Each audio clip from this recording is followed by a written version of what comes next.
Good morning, everybody. I was out and about and wasn't able to record while I was starting the homework.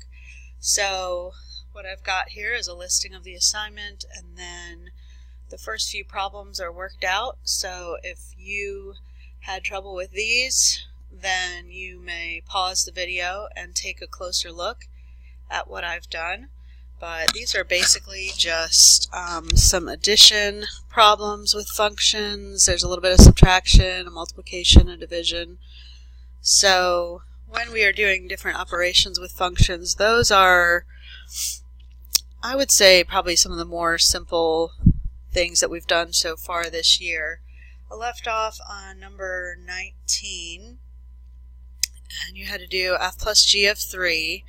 So I am right at the point where I had plugged in f plus g, and then I'm combining like terms. So I don't have any x squareds or x's to combine. I just have minus 1 and minus 2. So that's minus 3, and then after I've got it as simplified as possible, that's when I want to plug in my 3. So plus 3 and minus 3 cancel out. So my final answer for that one is just 9. So let's see what number 25 is and see if I have room for it on the page. So it's f divided by g of negative 5. So I first want to show f and then g. Then I'm going to substitute a negative 5, and I'm going to make sure that I use careful use of parentheses when I substitute. So negative 5 squared is going to be a positive 25, minus 1 is 24, negative 5 minus 2 is negative 7. So I could change that to a mixed number if I wanted to, but I certainly don't have to. In number 35, we are doing a graphing utility. So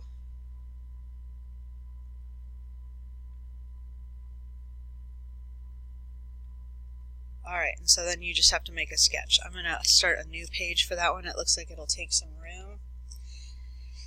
And I don't have a TI calculator with me right now at home, so I'm going to probably be using my Desmos app. So let's see, am I on the page? Yes. So for number 35, f of x equals x squared. G of x is negative 2x. And then h of x is f of x times g of x. Okay, so here I've got the Desmos app open, and I want to graph x squared. That is my f of x. Then I'm going to go down to the next line, and to graph g of x, it must have a y equals already in there. So g of x is negative. Where's the negative?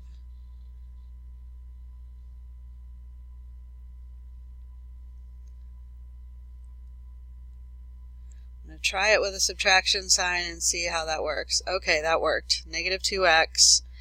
And then I want to do f of x times g of x. So that's going to be parenthesis x squared times parenthesis negative 2x.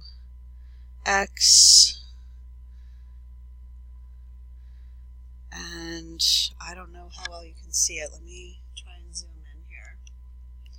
So you can see that this green line here, and of course you should have this on your own device, but this green line here is f of x times g of x. So if I'm sketching these, I've got one color for my x squared. It's a parabola. And then another color for negative 2x, which is a straight line with a slope of negative 2x. And then for my third line, it's going to be a cubic that's actually skinnier than the line. So So I'm just going to put a little key right here. The blue one is for h of x. Let me zoom out a little bit. The blue one is for h of x. The green one was my line. And the red one was my parabola. Okay, which if you think about it, what do we get when we multiply f of x times g of x? Well, what's x squared times negative 2x? It is negative 2x cubed. And if we're talking about transforming functions, a negative 2 out in front is going to be a flip over the y-axis and a vertical stretch. So what happened to our cubic? It flipped over the line and it was vertically stretched. So that made it taller and skinnier. Okay, in number 41, let's see what's happening here. So, we are being asked to do our first composition of functions. So these are a little bit, I believe you've done them before, but they're just a little bit more challenging. So, composition of f of g of x, where f of x is, in number 41, x squared, and g of x is x minus 1. So the way that I was taught this in high school is that the composition f of g, I can rewrite it like this. And this helps me to know that, first of all, I am taking g of x and plugging it into f. So I'm going to take g of x and I'm going to plug it into f. So f of g of x looks like this. I'm going to take x minus 1, because that's what I'm substituting for x, squared, and then I'm going to simplify the algebra. So I've told you guys I prefer for you to expand that out so that you're less likely to miss a term. So you end up with x squared minus 1x plus 1. Final answer, we get x squared minus 2x plus 1. And that's f of g of x. Then, to do the composition g of f of x, again, I like to think of that as g of f of x. I just want to put that inside the parentheses so that I can think about what am I substituting in for what. So now I'm going to take f of x, which is x squared, and let's see, why don't I do another color for that? So I'm going to take x squared, and I'm going to plug that into g, so really just x squared minus 1. And that's, all the like terms are combined, so that's about as simplified as I can get. I don't need to do anything else for that. The only other thing that we're asked to do as part C is to do f of g of 0. So I can just plug in 0 for x. 2 times 0. 0 minus 2, all of that equals a positive 1. And then, what's next? Number 47. So in 47 we need to find the domain of a composite function. So let's take a look at what our functions are. F of x equals x squared plus 1. That has a domain of negative infinity to infinity. And then g of x equals square root of x. So that's one of those where it will restrict the domain because we have that rule of not ever being allowed to take a square root of a negative number. So the lowest number that this can ever be is 0, but then it still goes up to positive infinity. So we want to determine the individual domains, which we did, and then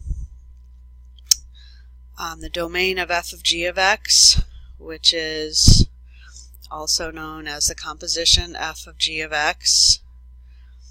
So we don't have to actually plug it in if we don't want to. We just have to be able to use the rule that the domain of the composition is equivalent to the domain of g, so that g of x is in the domain of f. So how can I say that more plainly? pretty much it's going to be the union of those two sets, so only the overlap.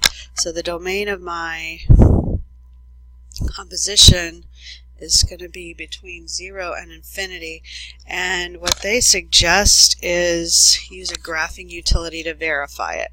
So let's go ahead and let's see, should I graph all three? No, let me just go ahead and, well, alright, I'll graph all three. So x squared plus 1, then square root of x, square root of x, and then let me figure out what is f of g of x. So I'm going to plug in this guy, square root of x squared plus 1, and I'm going to type it in exactly like that, square root of x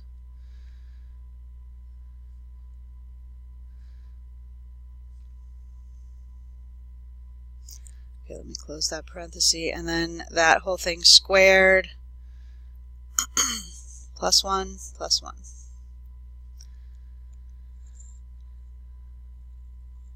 No, not plus. Just enter. Okay, so we can see from our graph here that there are no values for this combination of functions.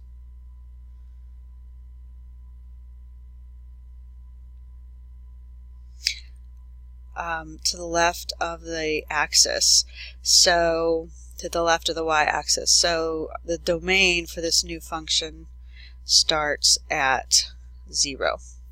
So we were right. Okay, number 51 is going to be a similar type question. So let's get our functions down. F of x equals x minus 4, g of x equals 3 minus x. So the domain of an absolute value function is negative infinity to positive infinity, and that's just because there's no value of x that you're not allowed to plug in here. And pretty much I can plug in any value of x into g also. Anything from negative infinity to positive infinity is allowed to be plugged in. That function has a value at any value of x. So since the two domains are negative infinity to positive infinity, then the domain of the composition is negative infinity to positive infinity. And you guys have your graphing utility and you can plug that in if you wish. So now I want to determine whether f of g is equal to g of f. So, and the domain, starting in number 55. So, and then we'll use a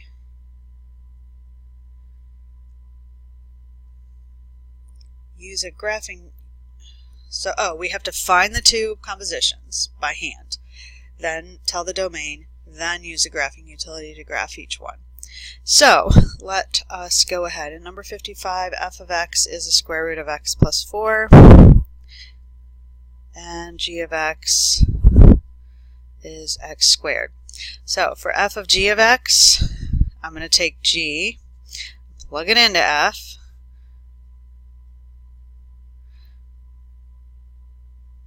so that is my answer. Now my domain is such that since I have a square here, can I ever get a negative answer? No. So my domain for this one is negative infinity to positive infinity. Then let me do g of f of x. So I will take f of x and plug it into g. I'll use parentheses, x plus 4 squared, and that's just going to simply equal x plus 4. So negative infinity to positive infinity on that one. Then, are they equal to each other? No.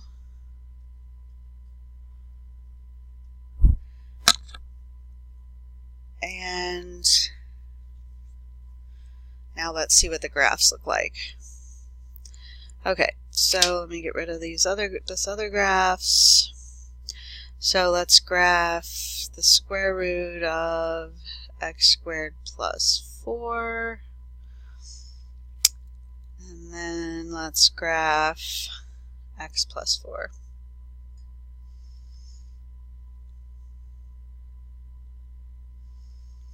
So that is the two compositions. They're both graphed. You can see that they're both valid at all values of x from negative infinity to positive infinity, and they're clearly not equal to each other. Number 59. Let me go to a new page.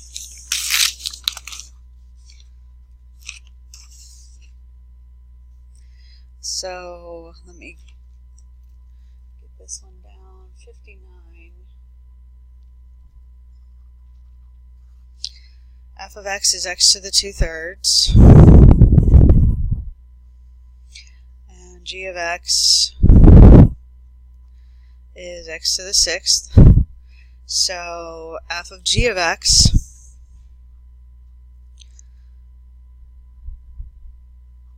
so by the way, the domain of x to the 2/3 is negative infinity to positive infinity, as is the domain of g. So f of g of x, so take g and plug it in. Now here we're going to use exponent rules, so power to a power you multiply, so 6 times 2/3 is 4. Now let's do g of f. So that is going to be take x to the 2/3 and plug it in to the 6th. Power to a power you multiply. So here algebraically we can see we end up with the same function. So do I need to graph those? I mean, I can see algebraically that they're the same. So if you want to see what x to the 4th looks like, let's go ahead and plug that in. X. Alright, I don't see where a 4th power is, so let me look at my functions.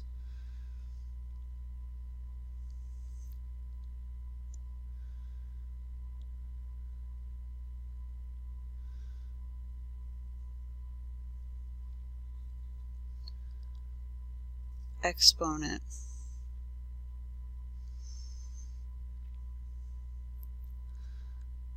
No, that must not be it. How do I raise something to a power?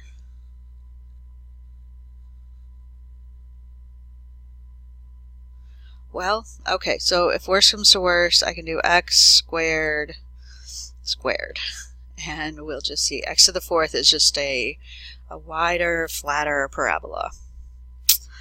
Okay, so number next. What's next?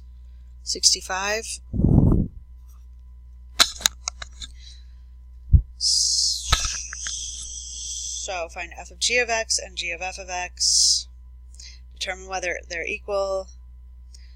Graph them and complete a table of values for the two compositions. Interesting. Okay, so f of x equals the absolute value of x. G of x equals 2x cubed. So f of g of x is the absolute value of 2x cubed. And g of f of x is 2 times the absolute value of x cubed. So, and this is an interesting question, are these two things the same? When we end up with a really in absolute values, the true test is what happens when you end up with the negative x values. So, determine algebraically whether they're equal. So that's the question. Is 2x to the third equal to 2 times x to the third. And since I say the sign of the 2 doesn't change anything, whether or not it's on the front, on the inside or the outside of the absolute value, I think it doesn't change anything. So I'm going to say yes, but then I want to take a close look at my graph just to be sure. And the graphs will end up being right on top of each other if they are equal. So we'll say 2x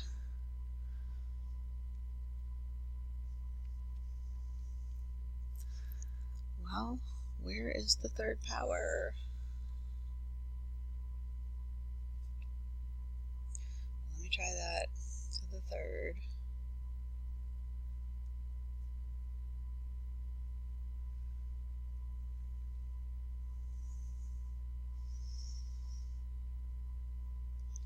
Okay.